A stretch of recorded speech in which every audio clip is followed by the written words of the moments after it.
So what is going on, guys? Welcome back to another video. I am the broke Petrolhead, and today I'm just going to start the video off with it's a very easy video because it's just asking a question. If you won the lottery, what would your perfect 3-car garage look like? That's it. What would your perfect 3-car garage look like? Money, no object. So sit back, relax, and I will tell you my perfect 3-car garage. And don't forget to comment down below and tell me what your perfect 3-car garage would look like. Peace.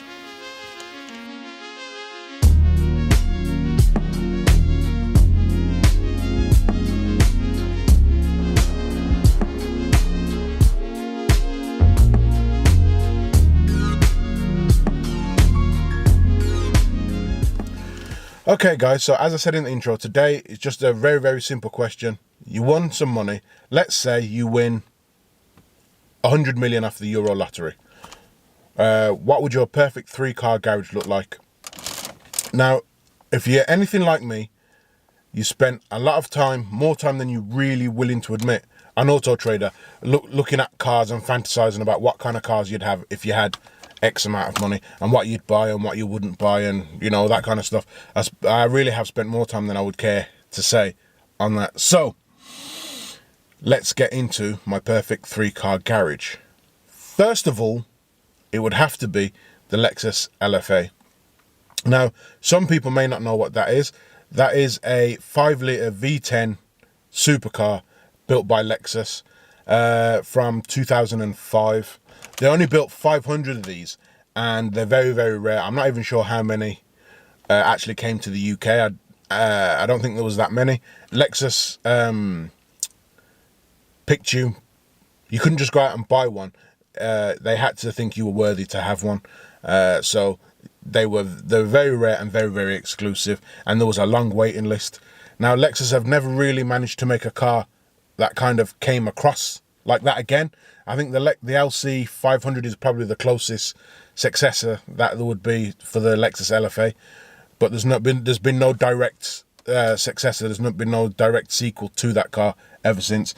Now, that car was amazing. It sounded like that era F1 cars, because they all used big V10s back in the day, naturally aspirated, and it sounds absolutely amazing. They pulled it out on Top Gear when they first released it, and they instantly fell in love with it. They were mocking the thought of a Lexus until they actually saw it, and I think the price tag was something like £325,000 brand new, and at that price they were still making a loss on each one sold. So who knows what the true price would have been for them to make a profit. And like I say, there was only 500 ever built, or give around that number, so they'd be very rare, and it'd be interesting to see what even if you could find one, what the prices would be. In fact, let me go on AutoTrader and let me see if I can find one. So right, so let's go back, reset. Right, so let's start. Lexus.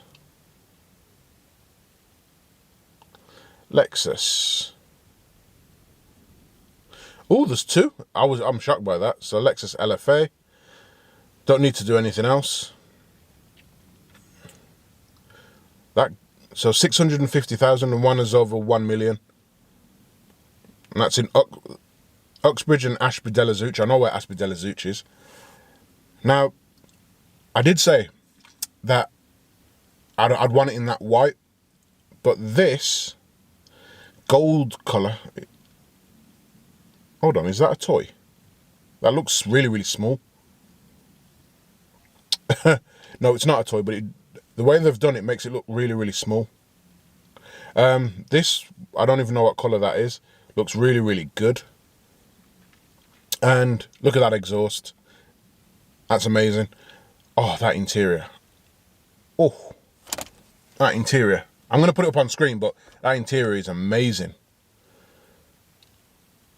Oh, changed my mind. I want that colour. That colour with that interior. And it was one of the first cars to have a digital gauge cluster. And the reason they did that is because it revved so violently and so quickly. It was like something from idle to redline in something like 2.5, 2.9 seconds, and an analog gauge cluster just couldn't keep up. And it was configurable, so when you change modes, it moved around and changed and looked more aggressive. So that was actually one of the first, before Audi even did that. I think that was like 5, even 10 years before Audi did that. So that was one of the pioneer cars. Yeah, 5 litre naturally aspirated V10.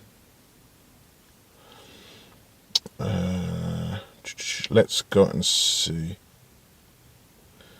So that car that I just showed you, that's 485 of 500.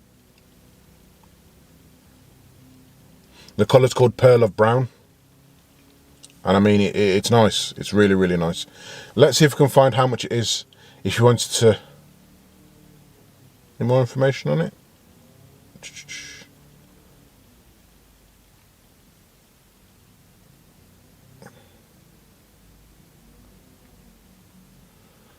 Just try to see how much it would be to tax it, but can't seem to find anything on that. Let's go to the other one. The white one. I mean, the white is a really nice colour. That would have been, before I saw that Pearl of Brown colour, that would have been the colour I'd have it as. Is the interior any nicer?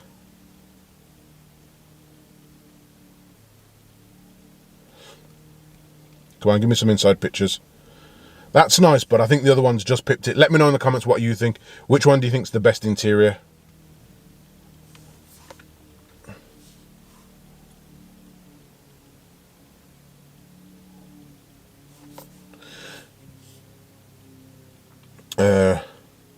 Extra features, let's see.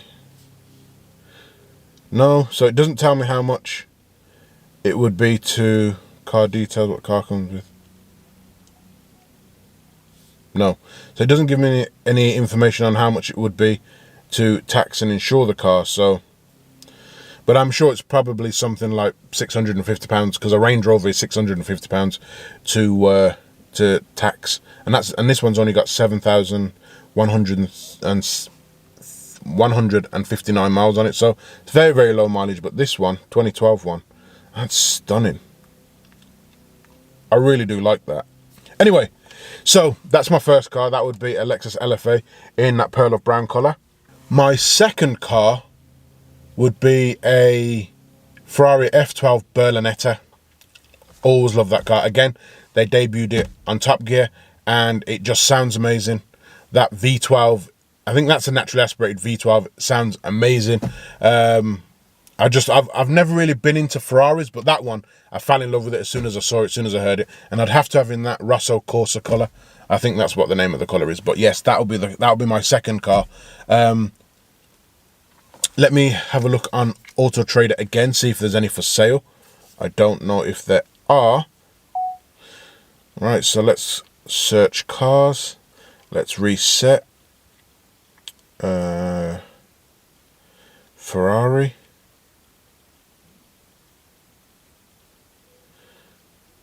F12 Berlinetta. There we go. There's 30 of them. Although that black's nice, I'm going to filter out and I want red.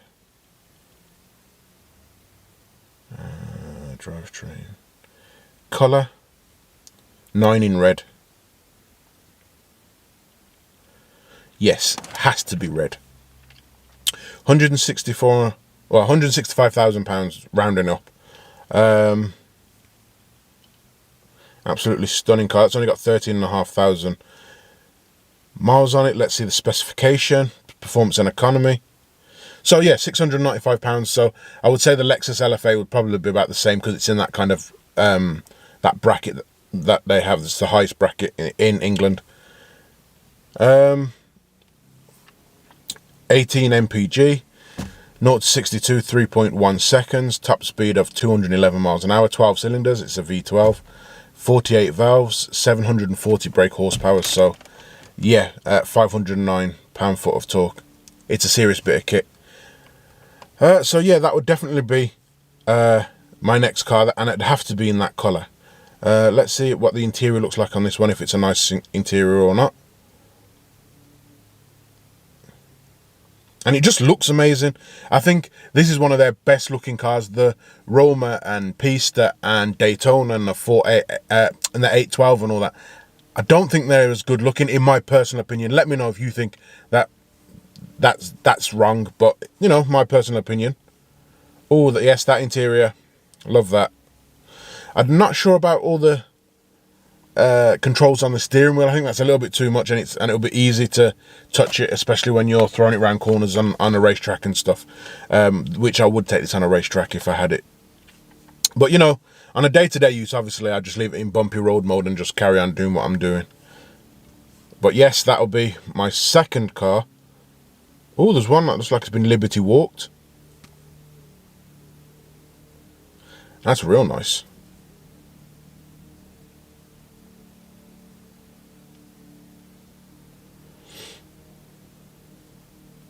Sorry, I'm just admiring that. See, the black interior isn't as nice as the other one. Now, if you had the body kit of this one with the interior of the previous one that I just showed you, I think that would be a winner. But again, you can't spec these cars anymore because they don't actually make them anymore. So you kind of have to find the best one you possibly could. So for my money, so far, it would probably be the first one that I saw. And that's just because I like the interior.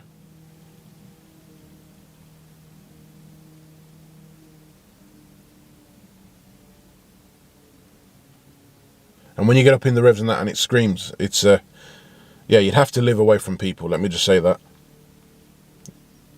Yes, Pininfarina. Oh, actually, that interior looks quite nice.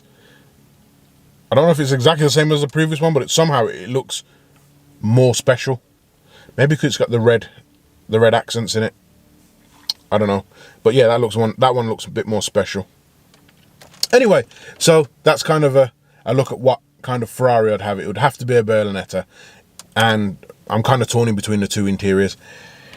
So let me go to my final car, which would be the mother of all Range Rovers. I'm not sure if it would be an LR60, which is the brand new one, or an L405. Obviously, the LR60, you can spec it up to whatever, however much you want to spend. Again, if you're a petrolhead like me, you've probably gone onto the configurator and built your own car. Years ago, I did a Range Rover L405. I went on there and spec'd one, and it actually came out to £252,000. Here we go. Yeah, it actually came up to £252,000. So that was probably 5 years ago. So I would imagine that if I was going for a new one, it would probably be double that, maybe. I think I might do a video on that, on configuring a new Range Rover, just going onto the configurator and just building myself one and see how much that turns out to be. Yeah, in fact, that's what I'm going to do for my next video, I think, or a video shortly after this one. So anyway, that's it. That's my perfect 3-car garage. Let me know in the comments what yours would be and what you'd have, and what you think of my perfect 3-car garage. Again, subscribe and like the channel because it really does help me out with the YouTube algorithm. Until next time, take care, stay safe, and I'll see you in a bit. Peace.